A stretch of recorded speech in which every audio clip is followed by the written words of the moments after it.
si hay que grabarlo para el canal de YouTube. Ahí está grabando. Ahí está. 4, 3, 2, 1. El Consejo Nacional para la Ciencia y la Tecnología, la Universidad Autónoma de Zacatecas, la Unidad Académica de Historia y el programa de la Maestría y Doctorado en Historia de la Universidad Autónoma de Zacatecas, a través del cuerpo académico UAS 242, y a nombre de mis compañeros les damos la más cordial bienvenida. Estamos en la segunda mesa titulada Violencia y Conflicto, que forma parte del primer seminario de estudios históricos inter y transdisciplinarios. En esta ocasión tendremos la ponencia magistral titulada La Guerra del Brasil 1825-1828 y las fronteras del fin del mundo. Una mirada desde la arqueología del conflicto. Nuestros invitados del día de hoy son el doctor Carlos Landa de la Universidad de Buenos Aires y el arqueólogo Joaquín Francisco Rodríguez, antropólogo también, de la Universidad de Buenos Aires. Me voy a permitir leer una breve semblanza de nuestros invitados del día de hoy. Joaquín Francisco Rodríguez Saumel es licenciado en Ciencias Antropológicas con orientación en la arqueología por la Universidad de Buenos Aires. Es miembro colaborador del proyecto de investigación arqueológica y puesta en valor de las actividades marítimas en Nor Patagonia, 1779-1879. También ha participado en proyectos como Itálica, Sevilla, España, en la prospección geofísica del área de arqueología subacuática, dentro del proyecto de investigación Vuelta de Obligado y en Catamarca. Carlos Landa es licenciado en Ciencias Antropológicas, maestro en Investigación en Ciencias Sociales y doctor en Arqueología por la Universidad de Buenos Aires. Es investigador del Consejo Nacional de Investigaciones Científicas y Técnicas. Ha impartido cursos en diferentes instituciones como en la Facultad de Humanidades y Artes de la Universidad Nacional de Rosario, en el Graduado en Antropología e Arqueología de la Universidad Federal de Pelotas, Brasil, en el Instituto de Investigaciones en Arqueología Ibérica de la Universidad de Jaén, España. Sus líneas de investigación son la arqueología histórica y la arqueología del conflicto. Es autor de una gran cantidad de capítulos de libros y artículos, así como coeditor de libros como Sobre los campos de batalla, Arqueología de conflictos bélicos en América Latina y Arqueología en campos de batalla, Latinoamérica en perspectiva, que fue precisamente el libro que se presentó ayer. Sin más preámbulos, quedan con nuestros investigadores del día de hoy. Bienvenidos, Carlos, bienvenidos, Joaquín Francisco. Gracias, Francisco. Gracias, Francisco. Muchísimas gracias por la presentación. De nada, gracias.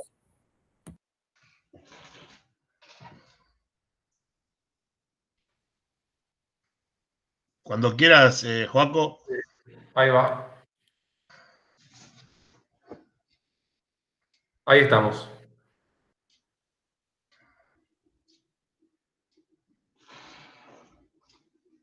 ¿Estás viendo, Carlos? Todavía no. ¿Pusiste compartir en la pantalla? Sí. A ver, vamos de vuelta.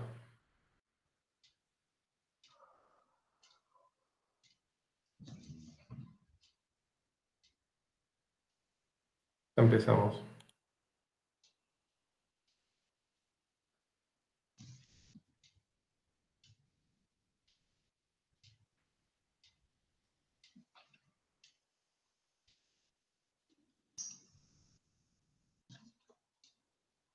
Ahí va.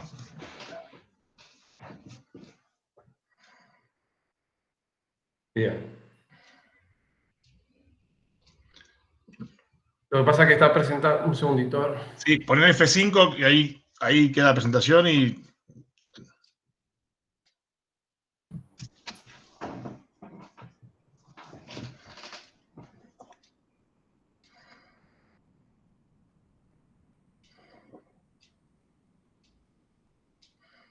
Ya, creo que ya está de nuevo, Joaquín. Yo creo que se salió un poquito. Y ahorita nomás es eso, que ponga el F5, el full screen, el pantalla completa. Ok, sin problemas.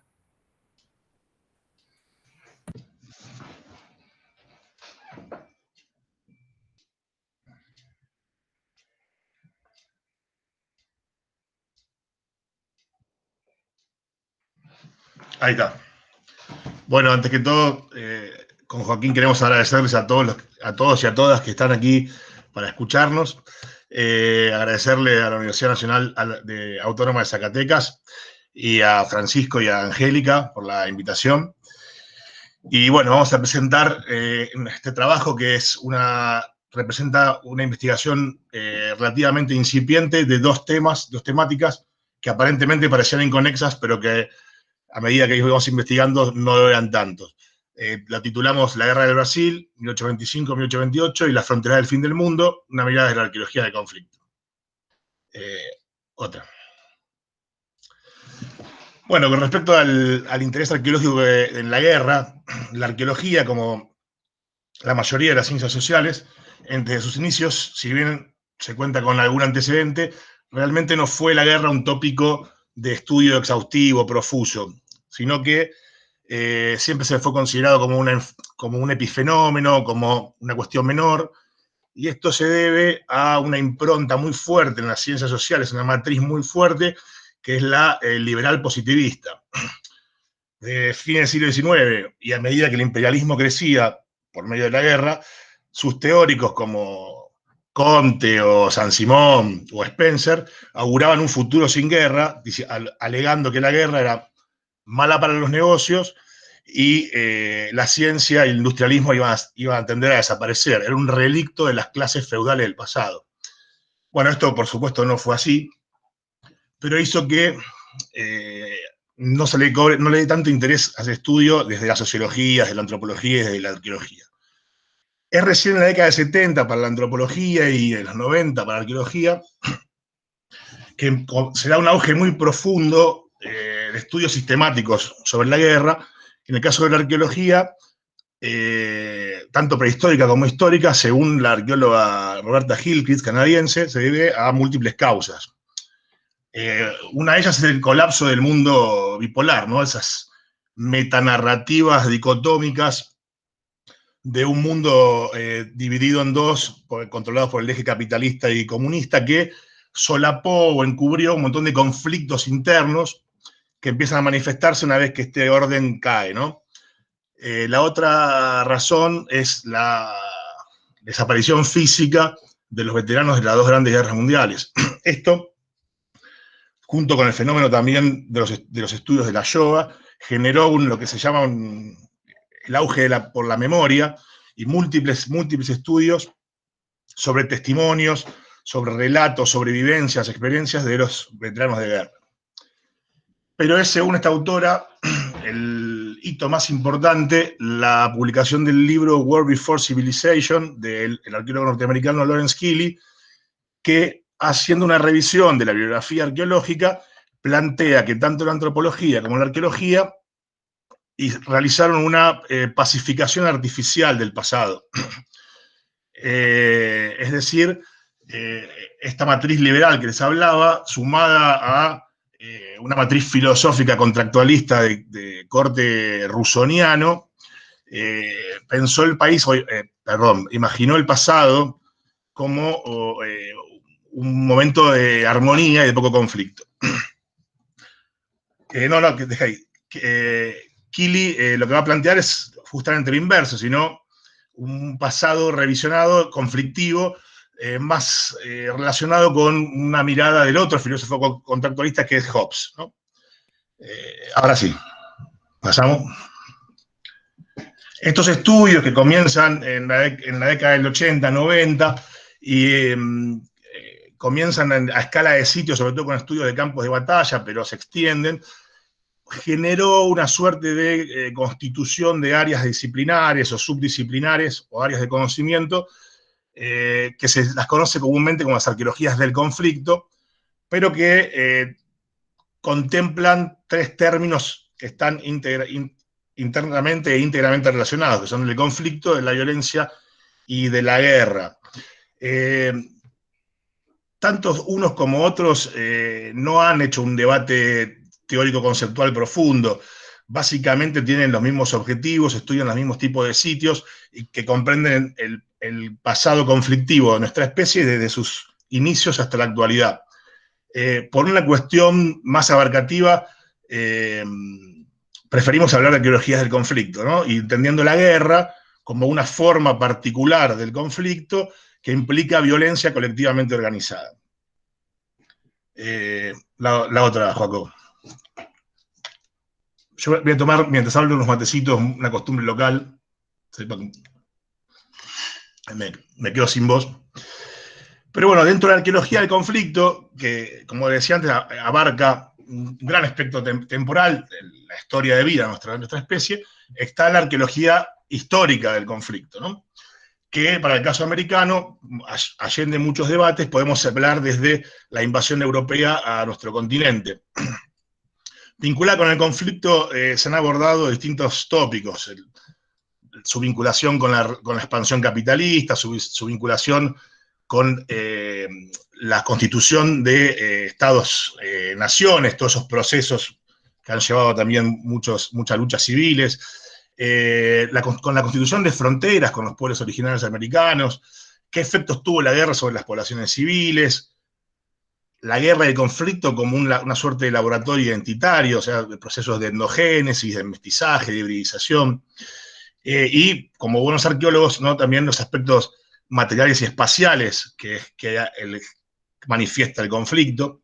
Ya una escala de la conducción del conflicto, de la guerra, la contemplación del teatro de operaciones, el estudio de sus logísticas, qué estrategias y tácticas se han utilizado. Esto está más vinculado tal vez con cierta impronta de la historia militar, pero que la arqueología recogió ese guante desde la década del 90, los estudios del cambio tecnológico, ¿no? De la cultura material, que son uno de los objetos clásicos de estudio de la arqueología, y por supuesto, su temática vinculada con la patrimonialización, esto desde la puesta en valor de lugares históricos hasta, bueno, la transferencia y divulgación de conocimientos, pero en sí las arqueologías del conflicto siempre han hecho énfasis en estudios o casos particulares, a escala de sitio, a escala del evento, y no ha hecho estudios comparativos la arqueología del conflicto histórico, ¿no?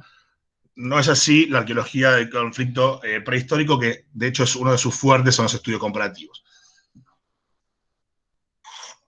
Estoy hablando muy rápido, cualquier cosa me dicen.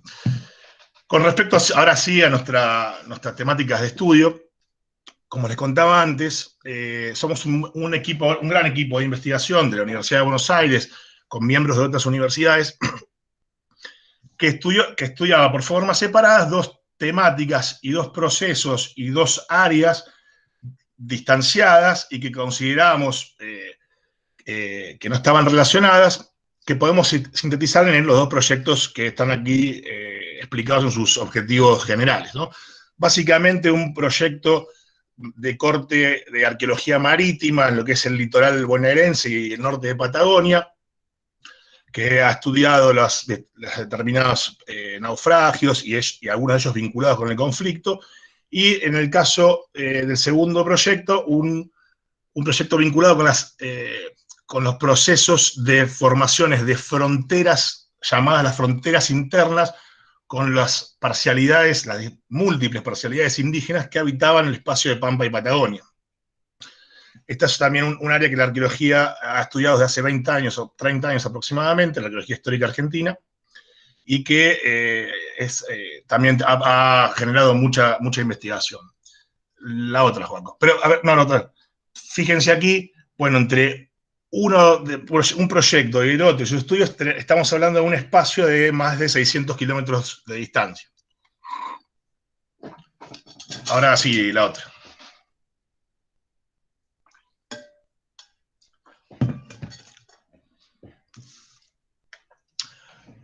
En cuestiones de abordaje, nos interesó ya desde un momento presentar un enfoque multiescalar, ¿no? Un enfoque que se desprenda un poco de la idea tradicional de el sitio o el evento como una unidad aislable, circunscripta, limitada, que puede ser estudiada asépticamente, sino pensar más bien los sitios en sus múltiples relaciones y por lo tanto integrando múltiples escalas de análisis. Entonces, este abordaje nos va a permitir poder relacionar no solamente campos de batalla, sino otro tipo de asentamientos como fortificaciones de distintas envergaduras, establecimientos rurales, hospitales de sangre, bueno, un sinfín de números dentro de procesos históricos más prolongados y a partir de una metodología integradora. Ahora sí, la otra, Joaco.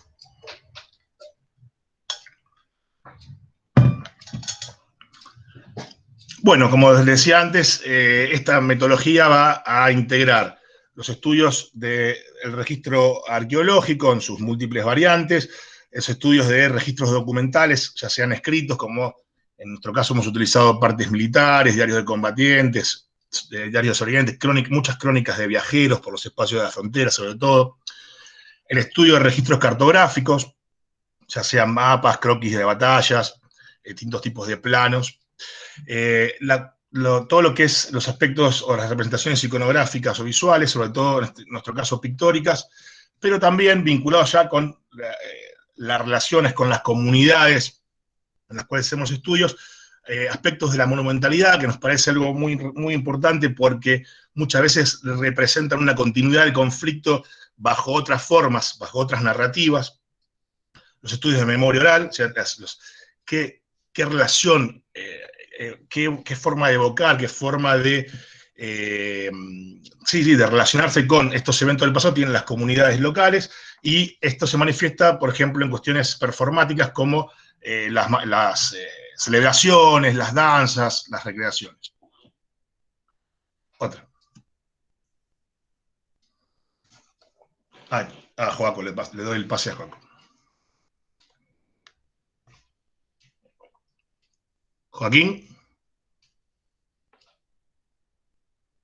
Hola, Carlos, sí estamos viendo, al menos yo sí estoy viendo la presentación. Yo está bien, pero le toca, es la parte de Joaquín. Perdón, adelante, Joaquín.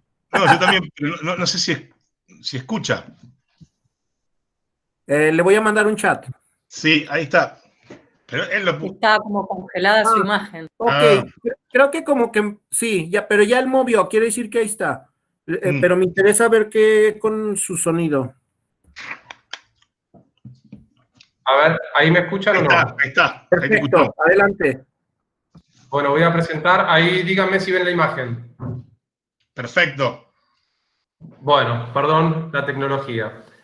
Bueno, como venía contándole Carlos, somos un equipo de muchas más personas que estábamos trabajando en dos sitios distintos. Yo estoy trabajando específicamente en lo que fue la Guerra del Brasil y más detalladamente lo que fue la batalla de Carmen de Patagones. Carmen de Patagones es un lugar que está a casi 1000 kilómetros de la ciudad de Buenos Aires, que en ese momento, bueno, era la ciudad más importante, lo que era el virreinato del Río de la Plata y las Provincias Unidas, y cobró una relevancia fundamental a raíz de la declaración de la guerra. La Guerra del Brasil, voy a tratar de ser sintético, porque no es la idea de la presentación extendernos demasiado en la guerra, sino lo que estamos haciendo, en realidad es un conflicto que se dio entre el Imperio del Brasil en ese momento y las Provincias Unidas del Río de la Plata. Casualmente, dos países que se habían independizado de sus respectivas colonas, de la portuguesa y la española, terminan enfrentándose luego de casi 300 años de discusiones. Lo que he puesto en este plano es, todo se inicia con el descubrimiento de todos los territorios que para los europeos era todo lo que estaba parte de América. Empiezan las discusiones sobre qué le correspondía a cada uno. El Tratado de Tordesillas viene a corregir una bula papal que tuvo en el año, que fue primero en 1493 de Alejandro VI, y a raíz del Tratado de Tordesillas, las coronas dividen, entre comillas, el territorio. Si se fijan en este mapa, que es bien interesante, como se imaginarán, todas estas la discusión era por dónde pasaba el meridiano. Todos los meridianos de acá a la izquierda son de cartógrafos portugueses, y todos los de la derecha son españoles. Y el área de conflicto era esta, lo que es el actual Uruguay. Entonces, en una época, imagínense, muy complicada para delimitar todas las fronteras, y esto fue aprovechado, ¿sí? En el año 1680, los portugueses fundan, frente a la ciudad de Buenos Aires, la colonia del Sacramento. Eso era una frente importante porque la ciudad dominaba lo que era el Río de la Plata y por supuesto, el acceso al resto del territorio. Enseguida fueron repelidos por los españoles, pero esto siguió así durante más de 200 años. Cuando llegamos al siglo XIX, inicio del siglo XIX, había una relativa paz entre los españoles y los portugueses, pero lo que ocurre es que las guerras napoleónicas vuelven a instaurar el conflicto. España permite que los franceses avancen sobre su territorio y en conjunto invadir Portugal. Ante esta acción, en 1808, la Casa Real portuguesa se exilia a Río de Janeiro, trasladando ahí su capital, y a su vez los franceses se quedan en España, lo cual deviene en una lucha de independencia española, que fue, por cierto, bastante sangrienta y que duró varios años. Eso generó también las condiciones en el Río de la Plata para que las autoridades locales, ante la ausencia de un gobierno español directo, hicieran la Revolución de Mayo y posteriormente, 6 años después, la independencia. O sea, esto en realidad, todos estos problemas en Europa por las crisis napoleónicas, es lo que generó las nuevas condiciones para las disputas, ¿no? Entonces, hay toda una transición bastante larga, porque en el año 1816 las Provincias Unidas declaran su independencia, la banda oriental se declara parte de las Provincias Unidas, pero ahí empiezan conflictos internos propios de las Provincias Unidas, que no voy a abundar en estos detalles, pero llegamos al año 1821, donde la tensión también dentro del imperio portugués era muy fuerte, y ya en el 1822, en el famoso grito de Ipiranga, Pedro I es aclamado emperador en Brasil. Bueno, ahí hay toda una transición donde ya estaba de un tiempito antes lo que se llamaba la provincia cisplatina, que los brasileros la habían anexado como parte de lo que era el Imperio del Brasil. Las autoridades del Río de la Plata no estaban de acuerdo y se empieza a generar levantamientos que por supuesto eran apoyados desde Buenos Aires y las provincias de alrededor. Llegó un momento donde ya la situación se hizo tan evidente que las provincias unidas del Río de la Plata terminan por aceptar la anexión de la banda oriental a su territorio, y esto hace que el 10 de diciembre el Imperio de Brasil de 1825 nos declare la guerra, cosa que es a su vez declarada por parte de las autoridades nacionales el 1 de enero. Lo que quiero mostrar en esto es que la guerra de Brasil fue una guerra que tenía muchas características particulares. La primera de todas las distancias eran enormes. Piensen que estamos hablando de cientos de kilómetros y en algunos casos miles. Si vemos, por ejemplo, la distancia de Río hasta Carmen de Patagones, o si vemos la distancia de Carmen de Patagones, como decías, hasta Buenos Aires. Se desarrolló por un frente terrestre, donde las fuerzas nacionales del Río de la Plata eran conscientes que tenían una inferioridad económica, entonces decidieron trasladar el conflicto al sur del Brasil, lo cual complicó al Brasil y lo puso en una situación defensiva. Ahí hay bastantes batallas importantes, fueron ganadas por ambos lados, pero Ituzaingó fue una batalla muy importante en la guerra, que fue ganada por las Provincias Unidas. En el frente naval, la superioridad del Brasil era muy amplia. Instauraron en meses ya previos a la guerra, había una especie de bloqueo que se termina de confirmar, donde no permitían que las Provincias Unidas del Río de la Plata tuvieran salida con sus mercaderías ni pudieran ingresar armamento. Esto es parcialmente compensado con la figura del corso. El corso era algo muy común en la época, donde los países le daban una patente y podían salir a combatir y a atrapar barcos mercantes, sobre todo, en nombre de esa bandera. Argentina, bueno, después se llamó Argentina, pero las Provincias Unidas del Río de la Plata dieron muchas patentes de corso y generaron un daño muy, muy importante. De acuerdo a los distintos autores, se habla de cerca de 500 barcos entre atrapados y hundidos, algunos fueron rescatados por los brasileños, pero el daño fue muy importante. ¿Qué es lo que ocurría? Buenos Aires, al tener el bloqueo sobre la ciudad, no tenía acceso al puerto. Entonces eligen a Carmen de Patagones, que era una antigua colonia fundada por Carlos III, lo eligen como puerto. Es un puerto que tenía unas características que podían ser buenas y malas a la vez. Era muy difícil ingresar si uno no tenía el conocimiento y un práctico que pudiera orientar en la ubicación de los canales, las mareas. Entonces eso, por un lado, complicaba a la invasión por parte de naves enemigas, pero también estaba muy distante a Buenos Aires y el camino por tierra, si no completamente inaccesible, era muy difícil. ¿Sí? Lo que yo estoy estudiando dentro de esto fue la batalla de Carmen de Patagones, que en definitiva era tan grande el daño que estaban haciendo. Por un lado, la flota nacional con el almirante Brown en el Río de la Plata, aprovechando de alguna manera las condiciones del calado de sus barcos, más la agresividad que tenían y del compromiso que tenían, hicieron mucho daño a las embarcaciones brasileras. Entonces los brasileros intentan dar un doble golpe. Por un lado, llevar el bloqueo a Carmen de Patagones y hacerlo de esta manera completamente rígido, y por el otro lado, recuperar los barcos corsarios que estaban ahí. Pero como veremos más adelante, había otras razones también. Esto lo queríamos mostrar para que se hagan una idea. Acá está Río de Janeiro. Estas son de distancias aproximadas, ¿no? Pero en barco, imagínense, 2.800 kilómetros, 2.700, a Buenos Aires 2.100 kilómetros. Cuando uno se pone a estudiar un poco esta batalla y esta guerra en general, se sorprende del movimiento enorme de barcos y de tropas que había en distancias muy grandes, ¿no? Y acá explico un poquito detallado cuáles son las principales razones, puede haber algunas otras, del ataque brasilero a Patagones. Como dije, habían sufrido algunas derrotas en el Río de la Plata y en toda la zona costera que estaba generando mucho ruido en Brasil. Veían que en definitiva el bloqueo que estaban imponiendo no era del todo exitoso.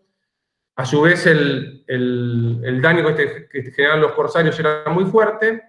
Esas son las dos razones que puse antes, para decir, bueno, vamos a atacar Carmen de Patagones. Y por último, en los partes militares, figuraba la idea de intentar convencer a los grupos indígenas, que eran muy importantes en toda esta zona, para que reinicien sus malones sobre Buenos Aires, ¿sí? Que el malón, para que ustedes sepan, básicamente era ataques de distintos grupos indígenas sobre las estancias o sobre las ciudades que estaban alrededor para conseguir ganado, cautivos, y también era una manera de generar la paz, o sea, era una manera de generar condiciones de paz y obtener beneficios a cambio. Fue una práctica muy común y los brasileros querían hacer esto. Tarea no sencilla, porque los grupos indígenas no eran homogéneos, eran bastante heterogéneos, había distintas parcialidades, pero bueno, era una idea que tenían.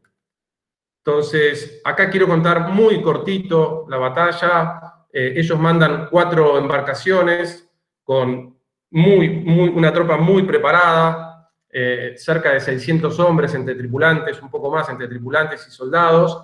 En cambio, el puerto de Patagones estaba defendido de una manera más reducida, no había armamento suficiente porque estaba todo abocado a luchar en el territorio de la banda oriental y en el Brasil, pero bueno, se organizaron muy bien.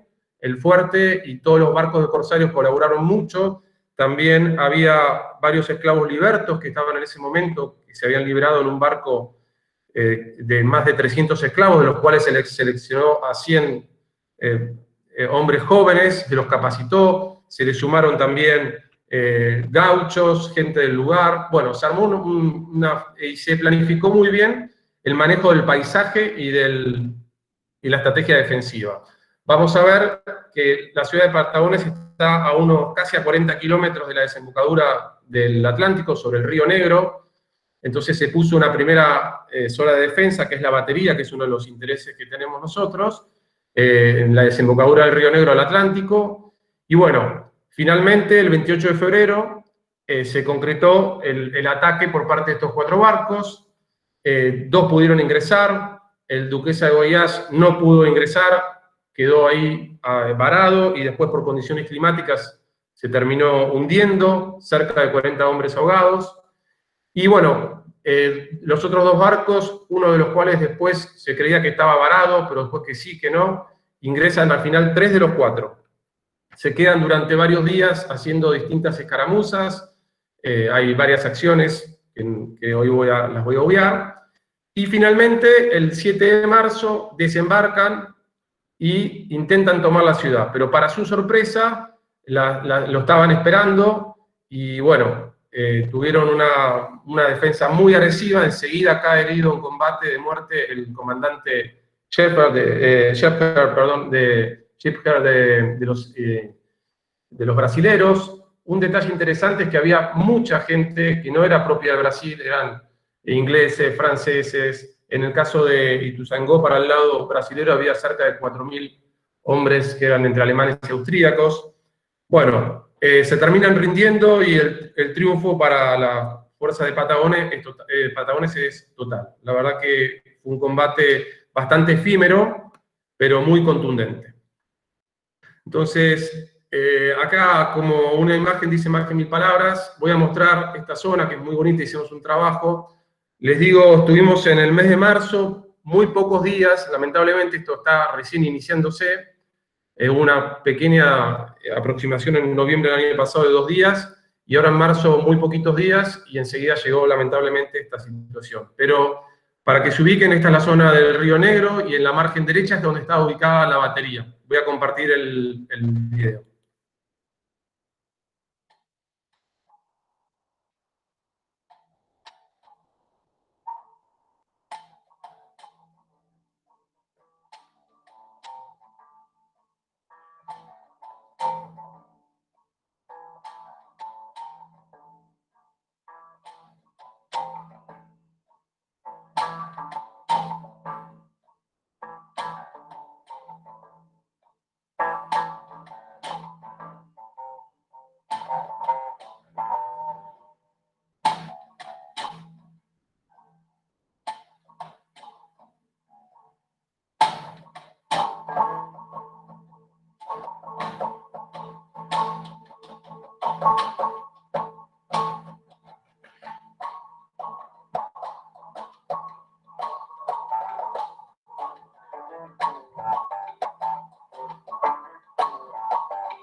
Bueno, ahí se vio el video.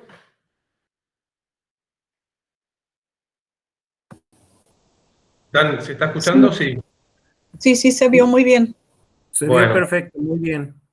Bueno, continuamos entonces. Bueno, acá ya Carlos presentó el equipo. Bueno, es el proyecto de investigación arqueológica del valor de las actividades marítimas de Nor Patagonia. El director es Nicolás Yarlo, y bueno, y todos nosotros, ¿no? La campaña se inició, como les decía, en marzo, y teníamos 3 objetivos iniciales. Por un lado, identificar la ubicación de la batería costera que les hablaba. Después, hacer el estudio distribucional del combate del Cerro de la Caballada, que fue ya en la actual Carmen de Patagones. Y hacer un inicio de búsqueda de embarcaciones y elementos ligados al conflicto en el lecho del Río Negro. Por eso ustedes habrán visto algunas imágenes al respecto.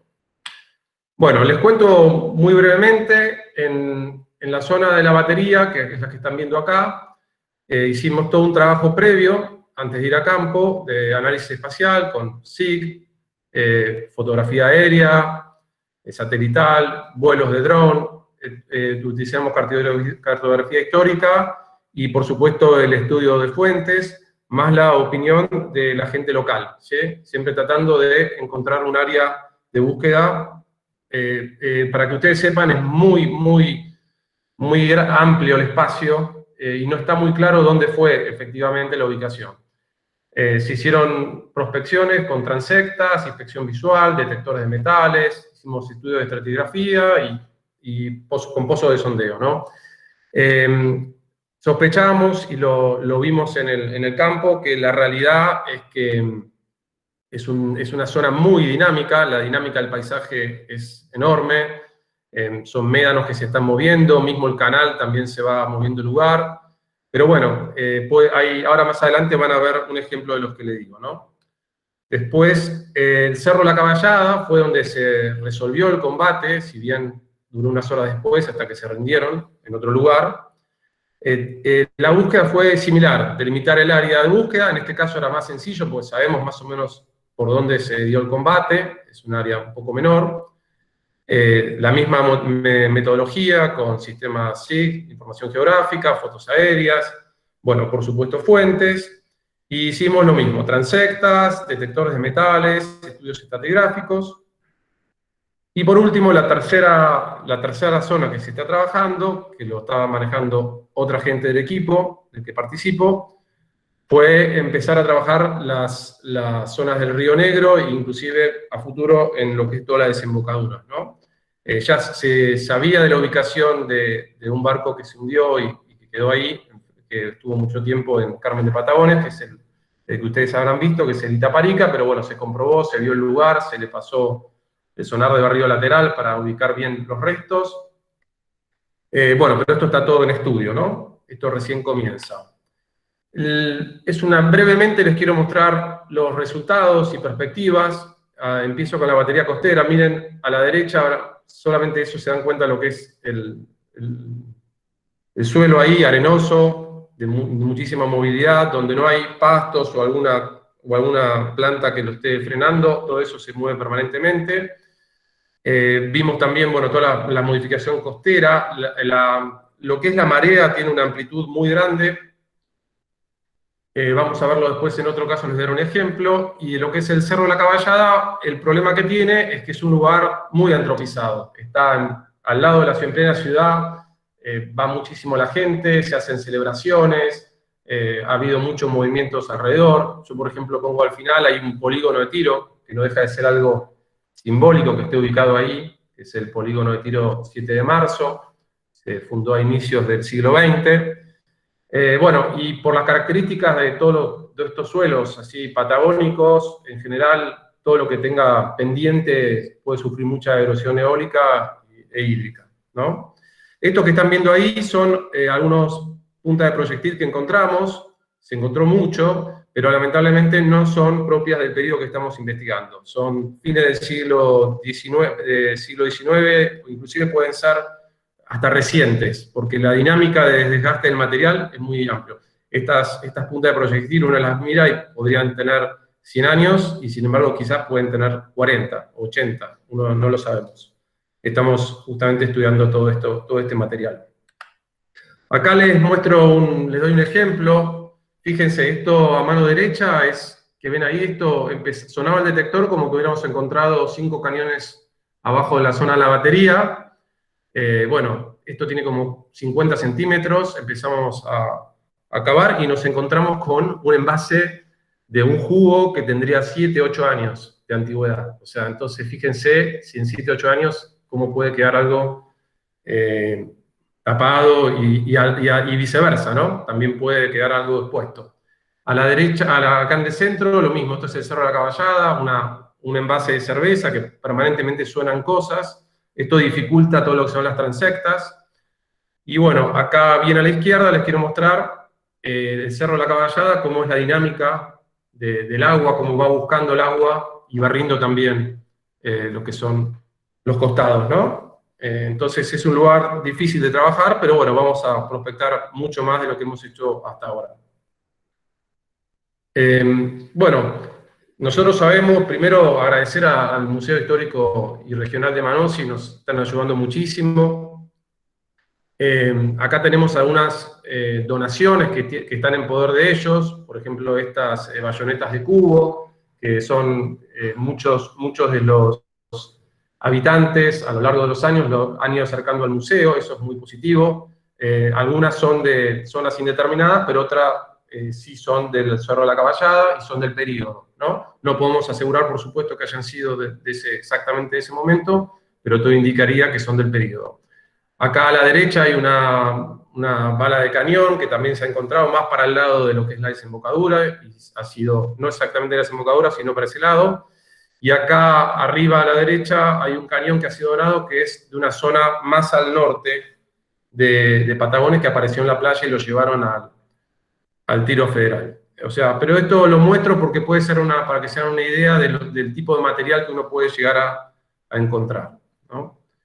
Y por último, una de las cosas más lindas que me ha pasado estudiando toda esta batalla, uno va con la idea de ver una batalla y al final se encuentra con otras cosas, con toda la gente y el equipo humano que hay. Para mí fue una sorpresa enorme enterarme de todo lo que pasó ahí, de la importancia de esto para la historia argentina. Entonces, a la izquierda tenemos arriba un homenaje a uno de los últimos combatientes, que era justamente uno de los libertos, se llama Felipe de la Patria, que se le hizo a fines del siglo XIX. Abajo está la bandera, se recuperaron, al rendirse los brasileros se quedaron muchas banderas, de las cuales quedan pocas, pero esta es una de ellas. Abajo a la izquierda está lo que es la torre del fuerte original. Esto fue fundado, como les decía, por Carlos III de Borbón en 1779, esta sería la torre del fuerte. Y por último, arriba a la derecha, la celebración que se hace todos los 7 de marzo, junto con otras que se hacen enfrente, en la ciudad de Viedma y en distintos lugares de la región, porque esto, es importante decirlo también, es un conflicto que involucró a toda la región y por lo tanto se celebra en toda la región.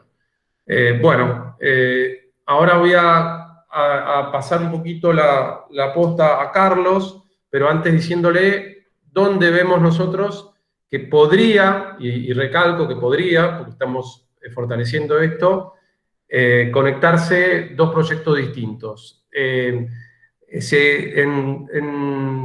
Cruz de Guerra, que es un lugar que estaba a más de 600 kilómetros, ese fortín, que se construyó en 1828, a inicios del último año de la rendición.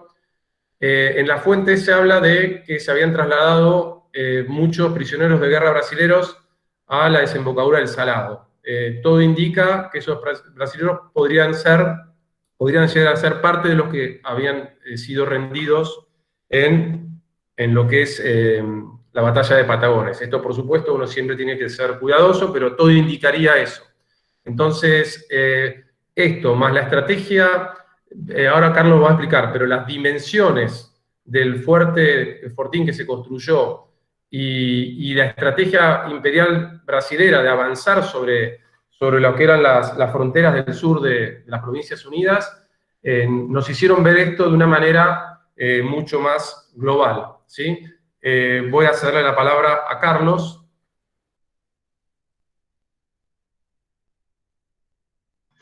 Ahí me desmuteé. ¿Me volvés una antes, Joaquín, por favor? Buenísimo. Sí, como decía Joaquín, capaz lo que es importante destacar es cómo se nos enseñó historia a nosotros y en nuestro país, y creo que es un proceso que sucedió en toda Latinoamérica y, por qué no, en gran parte del mundo, en hacer esa distinción vinculadas con las soberanías entre los conflictos internacionales y los conflictos internos, que un poco es lo que atraviesa nuestros dos temas de investigación. Esa frontera no es tan clara como parece en la historiografía tradicional, ¿no?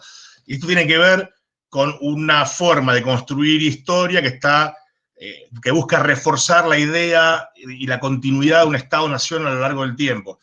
En el caso nuestro tenemos a gran escala, si quiero, a la escala de estrategia, la estrategia pensada por el Imperio del Brasil desde un escritorio, pensada militarmente, de atacar Carmen de Patagones, que era, como bien contaba Joaquín, un enclave, una ciudadela rodeada de distintas parcialidades indígenas con relaciones, con las típicas relaciones de frontera, sean conflictivas o no, de comercio, pero también con ciertos combates, ciertas luchas.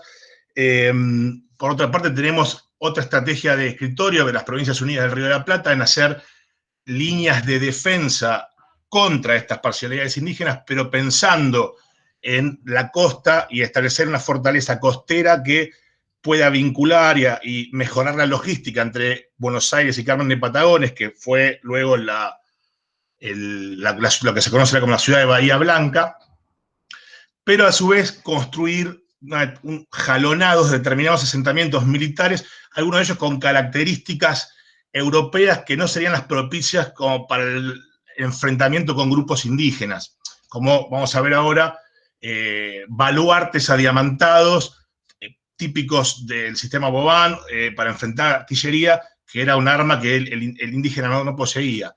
Y ya a una escala más pequeña, una escala de los actores sociales, lo que tenemos aquí, construyendo a 610 kilómetros de Patagones esta fortificación, son prisioneros de la guerra del Brasil, prisioneros imperiales, construyendo este fuerte. Este derrotero de estos prisioneros pudimos más o menos desandarlos a partir de documentos y trabajos de historiadores, y muchos de ellos fueron ubicados en la zona del Salado, otorgados al comandante de frontera en ese momento, que era Juan Manuel de Rosas, y destinados a las tareas de mantenimiento y construcción de asentamientos militares en estas fronteras que ahora les voy a contar bien. Ahora sí, la que viene.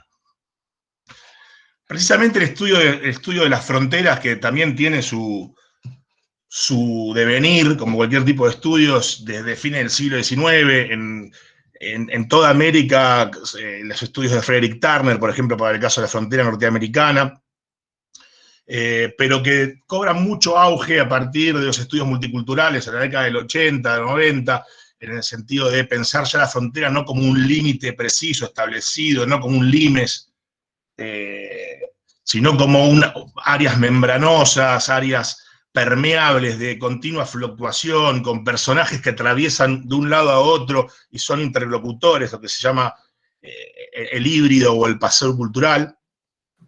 Y como la arqueología argentina histórica, desde la década del 80, algún antecedente en la década del 60, comienza a estudiar esta materialidad y esta espacialidad, estos procesos de constituciones de fronteras con las distintas parcialidades indígenas, a partir de aspectos tanto domésticos como militares, y a partir de determinados específicos tipos de sitios, que son los fuertes, que son los asentamientos de mayor envergadura, los fortines y los cantones, los campamentos, y en el caso de los indígenas, sus tolderías, que son los sitios de asentamiento. La próxima. ¿La otra? Joaco. Joaquín. Se me quedó congelado. Joaquín.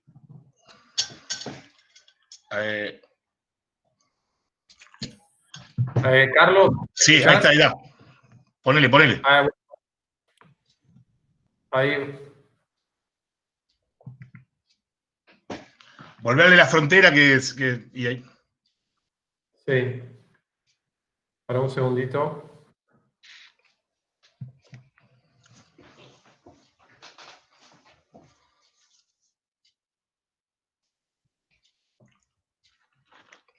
¿Ahí se está viendo? Ahí está perfecto. Bueno, como les decía un poco antes, la frontera, como cualquier concepto, tiene una historia y la verdad es se han superpuesto múltiples capas de significados que lo tornan un concepto polisémico. Entonces es importante discutirlo a la hora de nuestra temática de investigación, ¿no? En este caso, la naturaleza paradójica de estas fronteras es esto que les hablaba antes. Son áreas permeables, son áreas de intercambio, son laboratorios culturales, si se quiere.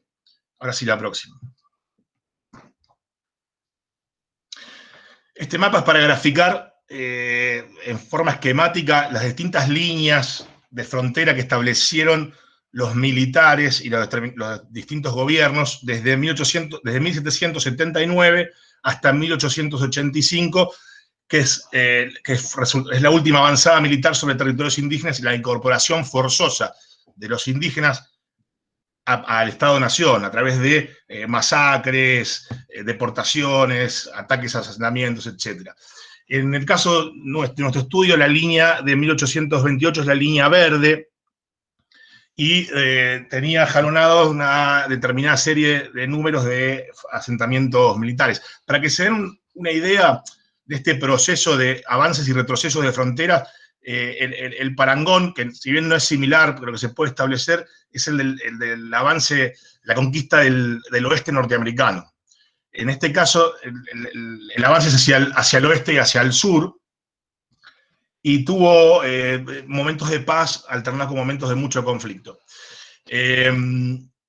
Pero también para que nos dimensionemos a escala histórica y arqueológica, nosotros hemos hecho un relevamiento documental de 476 asentamientos militares en la provincia de Buenos Aires y en el sur de las provincias de Santa Fe, Córdoba, San Luis y Mendoza.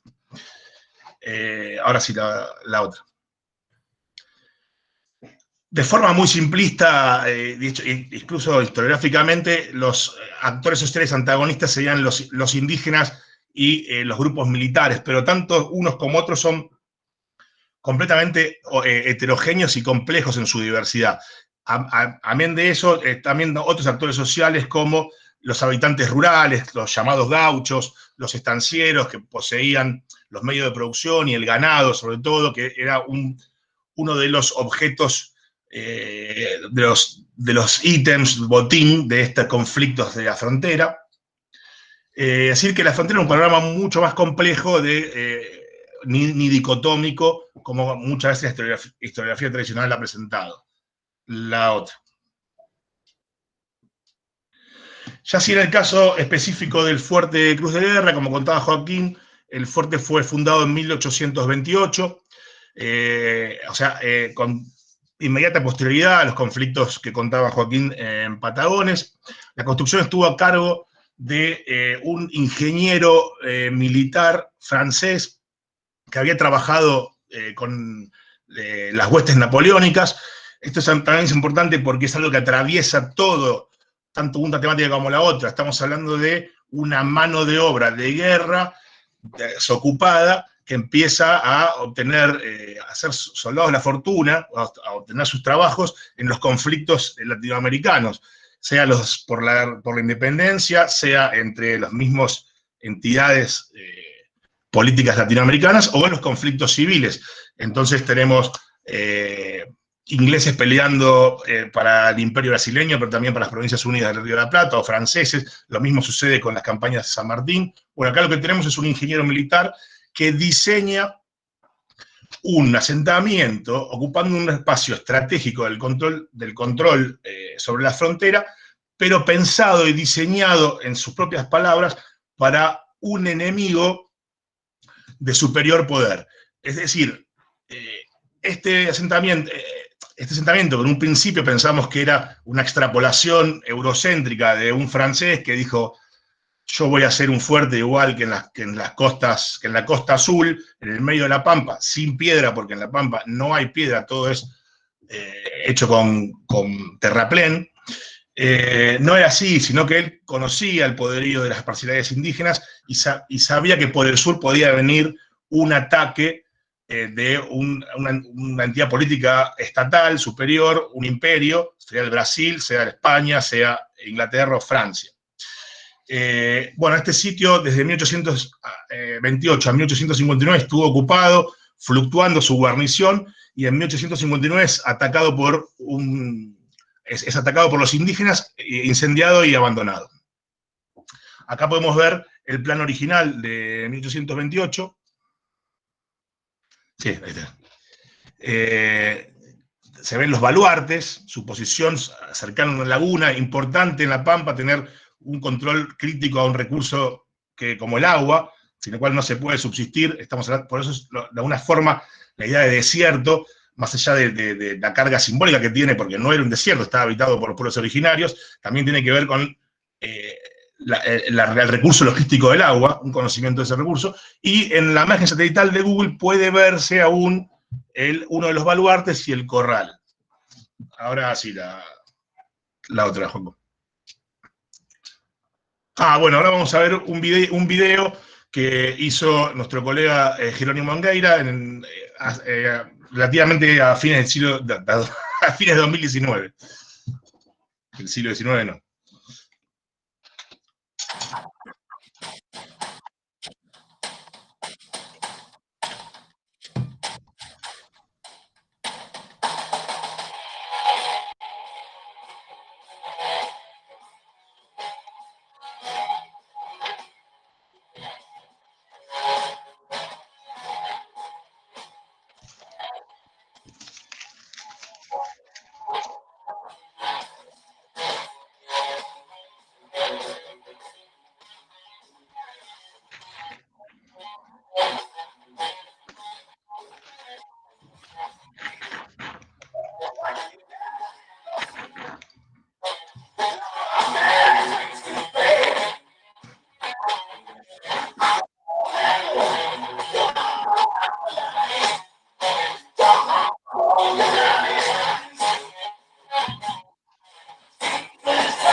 Bueno,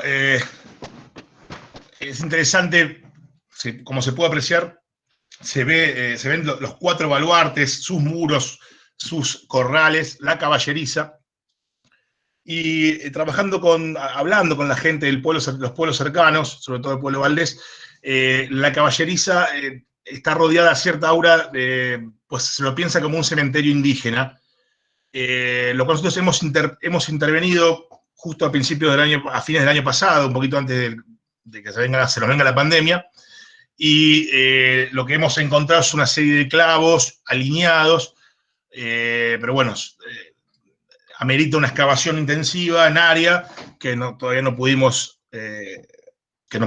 por el contexto actual no pudimos seguir. Pero es interesante porque la idea de un cementerio indígena o la caballeriza, como indican los documentos escritos, bueno, va a ser corroborada. Hay otros ejemplos en otros fuertes militares estudiados arqueológicamente del cementerio de la guarnición, no cementerio indígena, sino el cementerio militar. Pero bueno, es algo a dilucidar en futuras campañas. Con respecto a los agentes tafonómicos que afectaron y afectan al sitio, acá es diferente del caso que nos presentaba Joaquín de Patagones. Lo que tenemos es, que suele suceder en los asentamientos militares de La Pampa, que los dueños de los campos suelen conservar algún sector por una cuestión de memoria histórica, pero en el caso, todos los materiales hallados, tanto superficial como subsuperficialmente, corresponden al periodo de ocupación del sitio. El agente tafonómico principal, sobre todo en el lado sur del sitio, es la actividad agrícola. Cientos de años de cosechas y siembras, utilizando maquinaria instrumental agrícola diferente, como el viejo arado de reja, hasta los métodos actuales. Joaquín sabe mucho más de esto que yo, que es la siembra directa. Entonces, pasando por el arado de disco, todo eso altera la matriz sedimentaria en determinados porcentajes. Invierte el pan de tierra o invierte la mitad, bueno. Pero se puede tener un control. Hay estudios arqueológicos que se ha controlado, se ha conocido ese proceso. Pero el agente de mayor incidencia es un camino rural que atraviesa simétricamente el sitio, como ven en la imagen, paradójicamente pasando por el lugar exacto del portal de acceso al muro, a la entrada principal al Fuerte Cruz de Guerra. Este camino es motonivelado continuamente para el mejor acceso de las poblaciones rurales, y aparece mucho material en superficie. La próxima. Bueno, esto nos llevó a, desde el año 2018 que empezamos y solamente con 3 pequeñas campañas, hemos desarrollado un diseño de prospección superficial, subsuperficial en el sector, en un espacio del sector norte del sitio, donde a través de transectas equidistantes y sistemáticas con detectores de metales, pudimos hacer un mapeo de hallazgos. Como les decía antes, no hay basura, por ejemplo, no está presente de forma intensa el antropoceno, como se habla ahora, y poder escoger un espacio, un área para hacer una excavación extensiva, ¿no? Entonces, llevamos a cabo una cuadrícula de 2 metros por 3 que detectó un basural secundario intramuros y excavamos hasta el estéril cultural. Pipas de... Ahora sí la otra. Los hallazgos son múltiples, sobre todo la mayor cantidad están vinculados con las armas blancas, las armas de fuego y la vestimenta militar.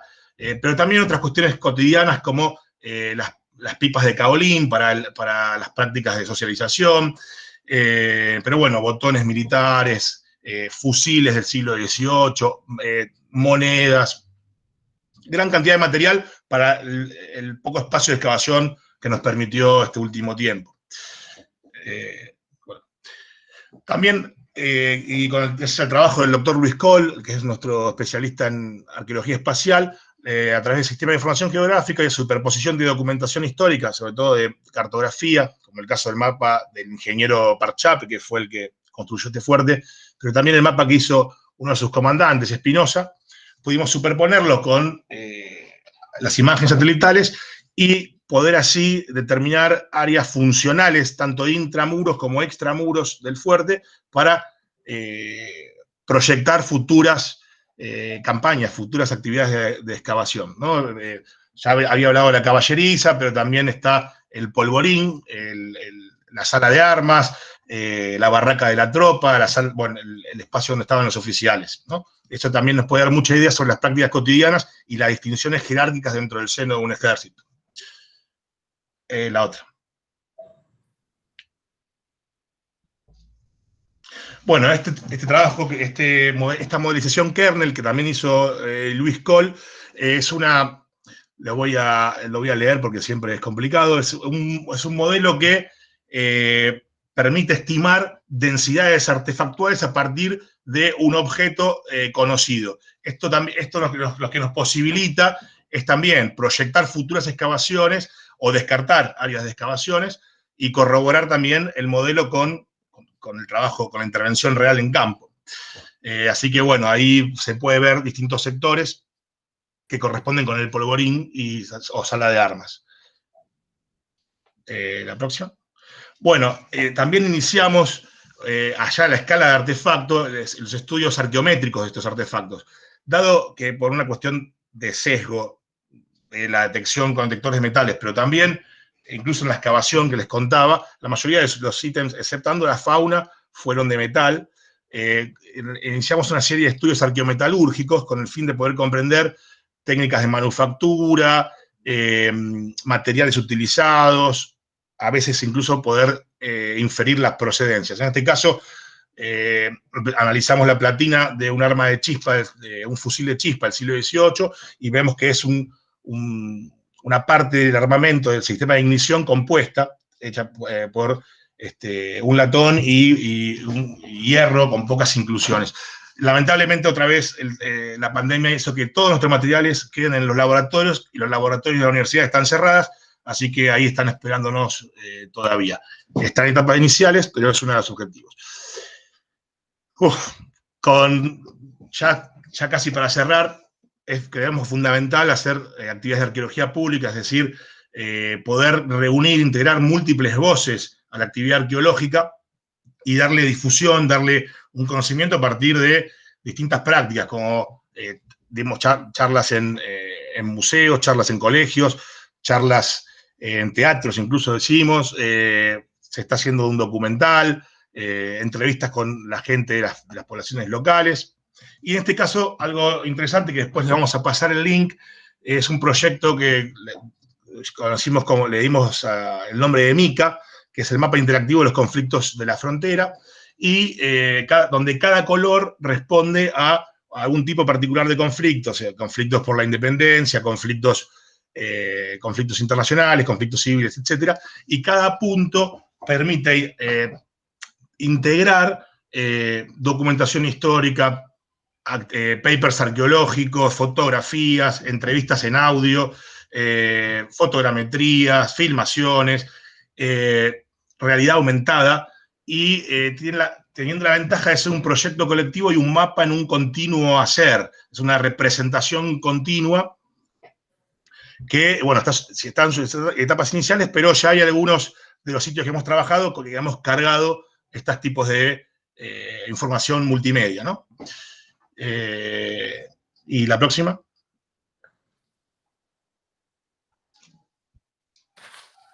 Bueno, y ya para cerrar, y no robarle más tiempo su atención, las consideraciones finales, como hablábamos, estamos en etapas iniciales, tanto para un proyecto como el otro. Yo considero, que Joaquín también, que tiene una relación marcada unos con otros. Entonces estamos vinculando dos temas, dos áreas, dos procesos que aparentemente corrían por paralelo, así se dieron en la historiografía tradicional, pero que están totalmente atravesados y que pasan las fronteras tanto de los mismos sectores sociales establecían como de las disciplinas también establecían. Entonces, de esta forma podemos integrar en sus aspectos relacionales sitios que estudiados aisladamente hubieran dado una visión mucho más limitada, ¿no? El campo de batalla con una fortificación lejana, con un pueblo, con una comunidad, con un pueblo rural, etc. Y teniendo en cuenta siempre que los propios actores sociales, como en el caso de los prisioneros de la guerra del Brasil, pero también los gauchos que participaron en los combates, las mujeres, atraviesan estas fronteras, fluctúan. Entonces, no descuidar esa escala micro cotidiana, porque está totalmente relacionada con las otras escalas. Entonces, consideramos fundamental este abordaje multiescalar, pensando incluso llegar a ser un proyecto internacional que contemple a Uruguay y a Brasil como interlocutores válidos, porque Río de Janeiro no está ajeno a este conflicto, ni el sur de Brasil, donde se desarrollaron muchos combates, ni gran parte de la frontera, como vimos antes. Y bueno, con esto agradecerles y escuchamos preguntas, lo que quieran. Bueno, y agradecimientos varios. Muchos están aquí mirándonos, así que aprovechamos también para agradecerles en persona. Y yo me quiero sumar también a los agradecimientos. Primero, bueno, a todo el equipo en el que trabajo, a Nico, a Luis, por permitirme sumarme a este proyecto al final de mi carrera. Y después, bueno, por supuesto, ahí está Alejandro Rabasola, que hizo todo el video y está preparando el documental. Bueno, después amigos como Amaru, arqueólogo también, y bueno, a Leo, un montón de gente, que no me quiero olvidar de nadie. Pero bueno, te cedo la palabra a Carlos, pero no quería dejar de agradecer a toda esta gente que nos ha ayudado tanto. Ya está, escuchamos lo que quieran, sugerencias, críticas, observaciones.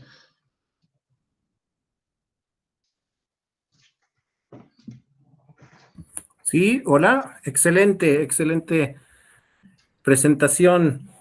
Pues abrimos el espacio para las preguntas, los comentarios, y lo que podemos hacer es la dinámica que hemos tenido los otros días, que es, pueden hacerlo por el chat, y yo puedo preguntar, o pueden tener abierto su micrófono y hacerlo individualmente.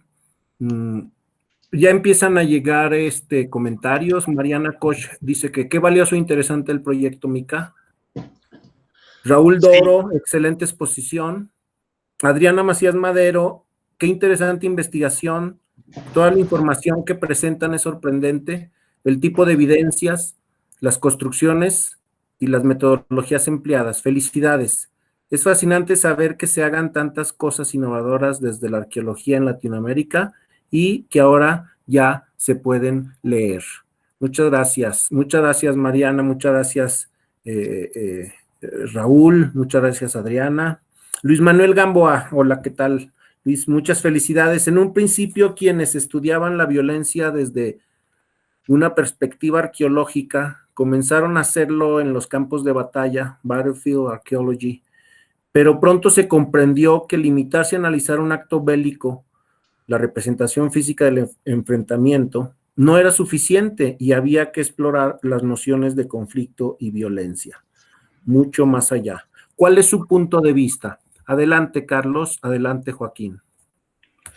Sí, bueno, completamente de acuerdo con Luis Manuel, es así, y tiene que ver con las escalas. De hecho, algo que la arqueología no ha brevado mucho aún y que creo que yo es una deuda, es revisar críticamente la producción de otras ciencias sociales, sobre todo de la sociología, de la historia y de la antropología, que han debatido la conceptualización tanto del conflicto, de la violencia como de la guerra.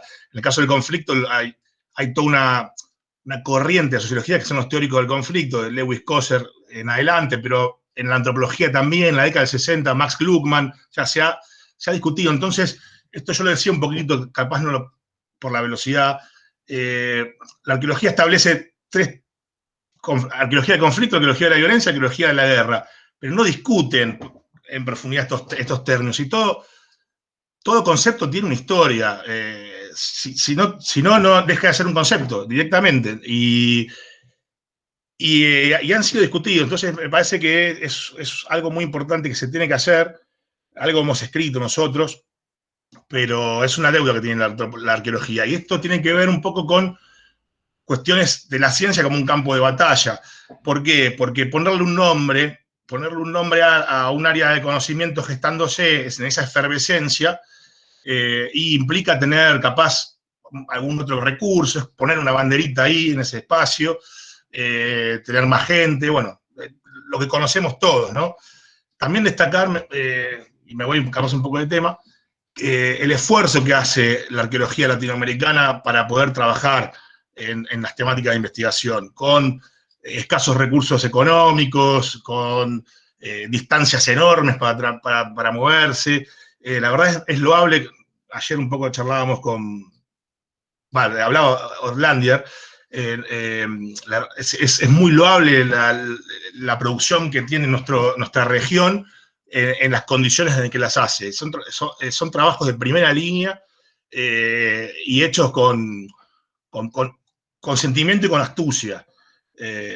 Bueno, no sé si le contesté a Luis, pero me fui un poco de un lado a otro, pero por ahí. No, está muy bien.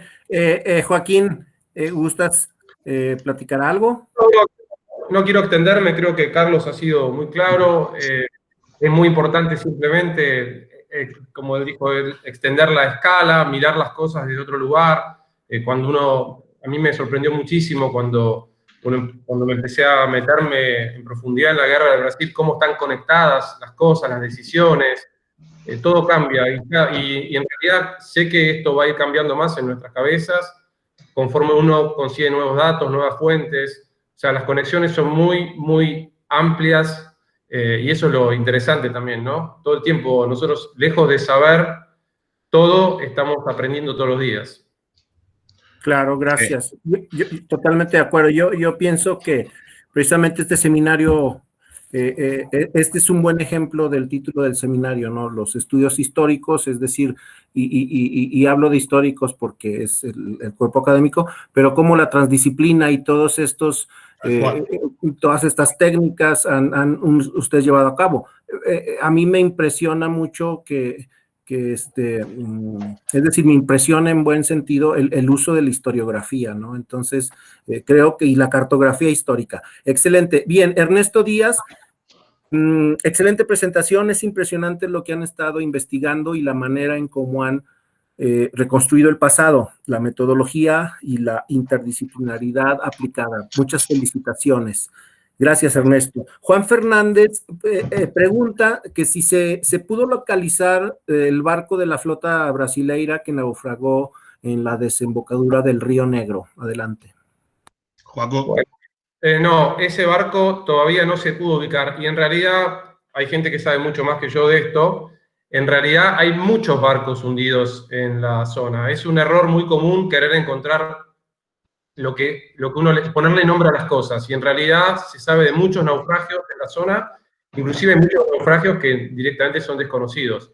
Pero la dinámica en particular de la zona de la desembocadura complica mucho, es muy fuerte, mueve todo el material, pero bueno, estamos para eso y a futuro quizás tengamos suerte, pero ya te digo, no es un solo barco, sino que hay muchos naufragios, pero si uno tiene suerte, quizás puede asociar la materialidad con algún naufragio en particular, no es sencillo.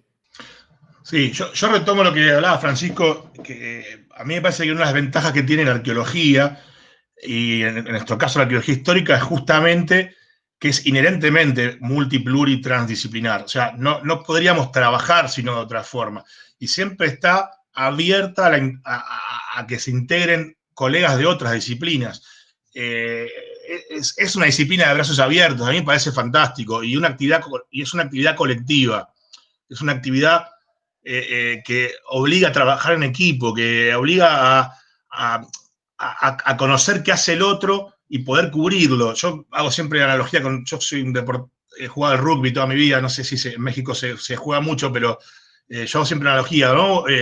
Uno se especializa en algo, pero también sabe lo que hace el otro y está en continuo diálogo. A mí me parece que eso es una fortaleza muy grande que tiene la arqueología. Gracias, muchas gracias. Aquí también ya participaron otros compañeros. Amaru Argüeso comenta, si se refieren al Duquesa de Goyas, aún no se halló. Entonces, gracias, Amaru. Bien, alguien más. Yo quisiera, nada más porque me llamó mucho la atención no recuerdo si era este aparato el Rob o era el otro, Starflash, no recuerdo, que parecía como una mantarraya del siglo, no sé, 30. Sí, el Rob. Es el Rob. Entonces, no sé si me podían platicar, porque yo no lo había visto y me suena como a un radar de penetración, pero acuático, no sé. Carlos. Bueno, no es especialización, seguramente Amaru va a hacer un comentario mucho más preciso. Amaru es miembro del equipo, ha trabajado con nosotros. El Rob, que es la mantarraya que decís, Francisco, con el cablecito, la analogía que yo haría sería una suerte de dron subacuático, que va navegando, graba, fotografía, puede circunscribir un pecio, puede meterse en algunos recovecos. Ese sería el ROP. ROP es una sigla, Maru va a decir mejor, pero es una suerte de robot operado a distancia. Y el otro que decís vos, sería un sonar de barrido lateral que se pasaba con el gomón, que bueno, emite una serie de sonidos que rebotan y genera un mapa de anomalías en el sedimento sumergido.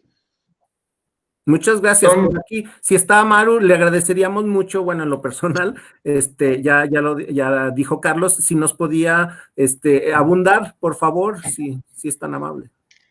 Sí, no sé si me escuchan. Sí, abrí el micrófono, Amaru. ¿Ahí me escuchan? Sí. Y bueno, en realidad sí, el ROV es un vehículo operado a control remoto que hace las veces, en este caso particular, digamos, se usa para filmar. Hay algunos ROV que pueden tener incluso herramientas para excavar, para extraer algún tipo de artefacto. En este caso, es para poder filmar en lugares donde, o por la profundidad, o por el frío del agua, o por una cuestión de logística, no vale la pena que baje un buzo si puede bajar el ROV a confirmar lo que se ve. Y con respecto al sonar de barrido lateral, es un instrumento que digamos, operado y diseñado por la geofísica, el mundo de la geofísica, que a través de señales de acústicas genera una imagen, genera imágenes acústicas, y esas imágenes a partir de lo que puede estar expuesto sobre el fondo marino, lacustre o ribereño, digamos, crear imágenes acústicas de distinta resolución y esas imágenes acústicas son interpretadas después en un postproceso y se puede saber si, de acuerdo a la morfología, a la forma que tiene esa imagen, podría tratarse de algún bien patrimonial, alguna embarcación, tiene digamos, artefactos aislados de cierto tamaño, etcétera, etcétera. No sé si con Muchas esto... gracias. Muchas gracias, Amaru. ¿Hay alguna otra pregunta? Felicitaciones y gracias, Mariana Koch. Excelente presentación, gracias. Bueno, es como un identificador, es Ralph el Fan Muller. Pues si hay alguna pregunta, sería la última. Yo quiero agradecer mucho a Carlos, a Joaquín, el que nos hayan ilustrado el día de hoy, el que hayan compartido sus experiencias. Por supuesto, quedan muchas cosas, como ustedes los decían, queda mucho trabajo por hacer, pero pues así es esto, ¿no? Es como ir a pasos, digamos, muy seguros y la información que nos han dado, pues es muy valiosa. Creo que ya no hay, a reserva de que ahorita en unos minutos. Angélica, ¿quieres? Veo tu micrófono, adelante. Sí, Carlos acaba de mencionar que este proyecto, bueno, lo quieren o ya es la integración de investigadores de otros lugares, un proyecto internacional. Quiero decirte, Carlos, que está grabado. Sí. Está grabado. Está grabado. Lo tenemos que hacer. Sí, claro, no, pero además me voy a colar. No sé si en Argentina se entiende esta expresión de colarse. Sí, se entiende perfectamente. Ok, Perfectamente. bueno, a mí lo que siempre me ha llamado la atención con esta formación que tengo de antropóloga física, obviamente, son este cementerio que mencionaste ahorita, el cementerio militar. Entonces, ni modo, ya estoy anotada en el proyecto. Date por sumada. Mira, con respecto al cementerio, eso es muy interesante porque la documentación histórica dice que es una caballeriza y es muy preciso la coincidencia espacial.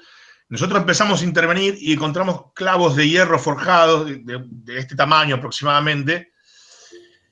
Y bueno, y la campaña terminó, vino el colapso del mundo, pero nosotros después viendo bibliografía de otros fuertes militares y de excavadores, de arqueólogos de principios del siglo XX, que se encontraron con las mismas condiciones iniciales de hallazgos que nosotros, y que continuaron excavando, empezaron a aparecer cuerpos con las botas puestas, casi como la película.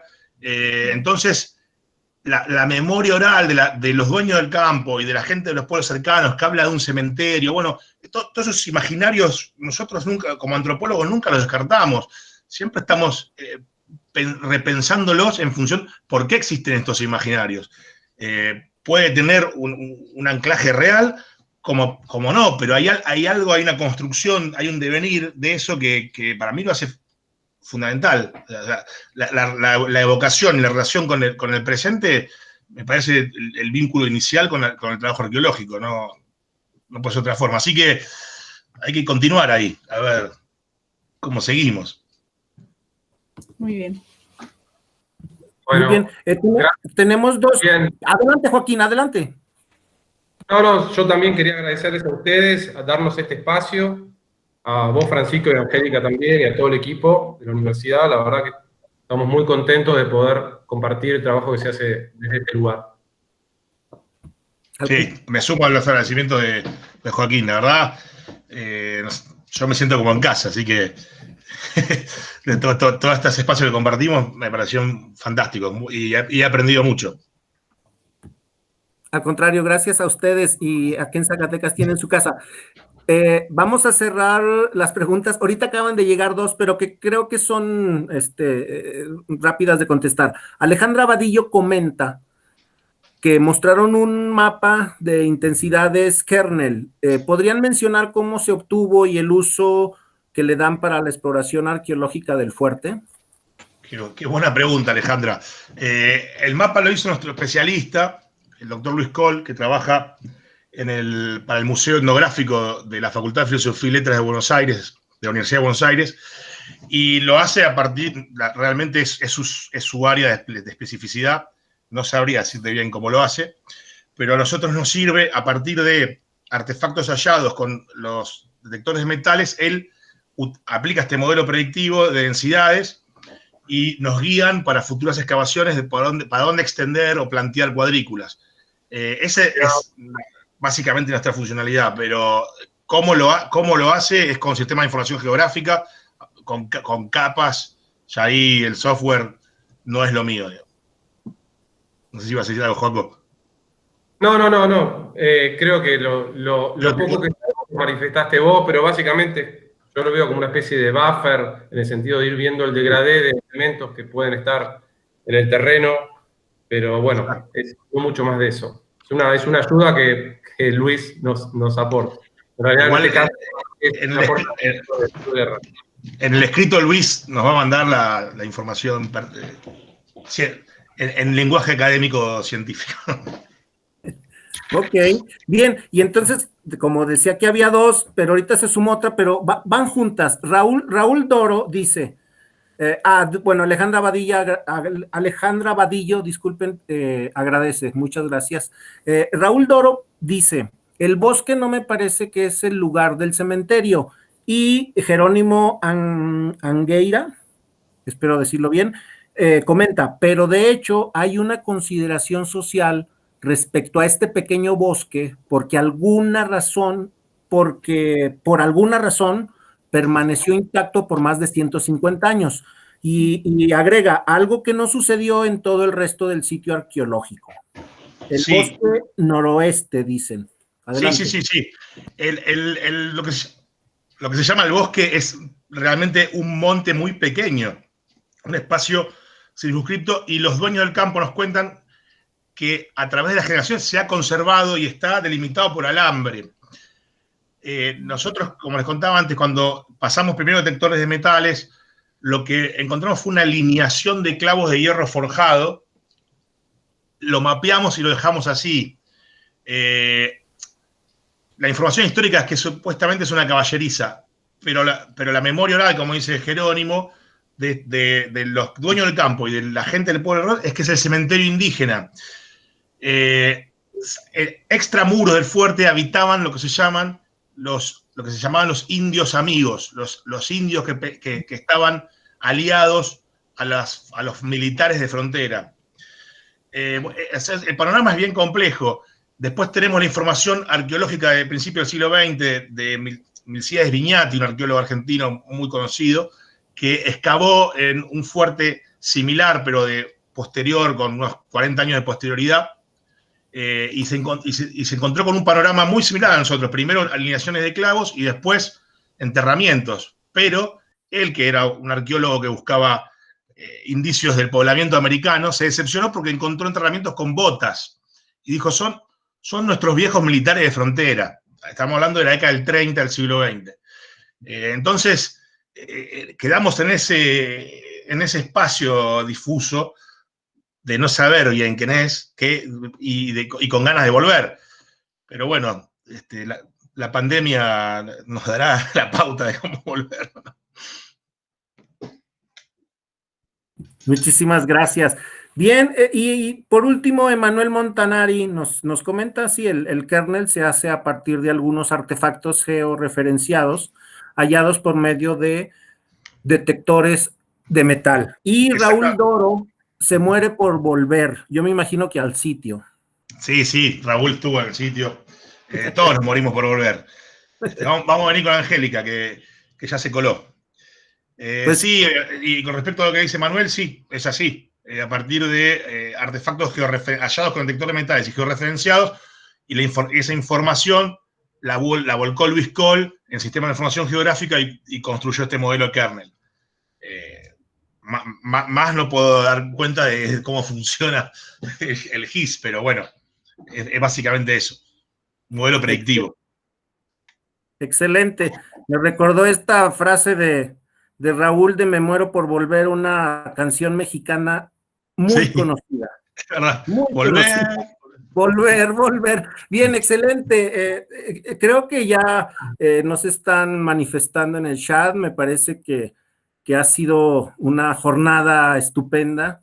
Y no me resta a nombre del cuerpo académico, y ahorita cedo la palabra a Angélica, agradecerles la presencia a todas y todos ustedes, en especial pues a nuestros investigadores invitados el día de hoy. Y pues nada, felicidades. Y Angélica, adelante.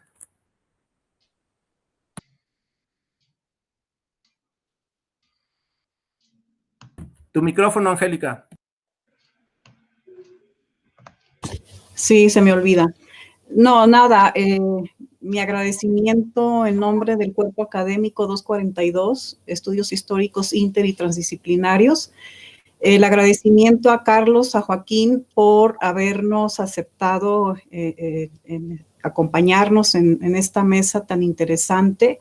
Pues la violencia y el conflicto han estado presentes en el ser humano desde sus inicios, y estamos viviéndolo en la actualidad, sobre todo con este asunto actual. Parece que cada vez es más frecuente la violencia, ¿no? Y eso, agradecerles y también invitarlos a la próxima mesa, la mesa 3, la última mesa de este seminario, Transformación del Paisaje y Patrimonio Arquehistórico. Será del 29 de octubre hasta el 3 de noviembre. Están cordialmente invitados también para esta mesa. Y eso, muchas gracias por acompañarnos, por compartir su conocimiento. Igual estamos aprendiendo un montón, y creo que lo interesante de nuestra disciplina es eso, que siempre estamos en constante aprendizaje. Muchas gracias. Gracias. Bueno, gracias, Angélica, Francisco. Muchas gracias de mi parte. No, gracias a ambos, y ojalá nos podamos encontrar como en Salamanca hace unos años.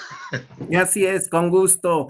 Bueno, pues muchas gracias a quienes nos acompañaron el día de hoy. Que tengan una excelente tarde y nos veremos muy pronto. Hasta luego, gracias. Chao, Hasta luego. abrazo para todos. Abrazos, gracias.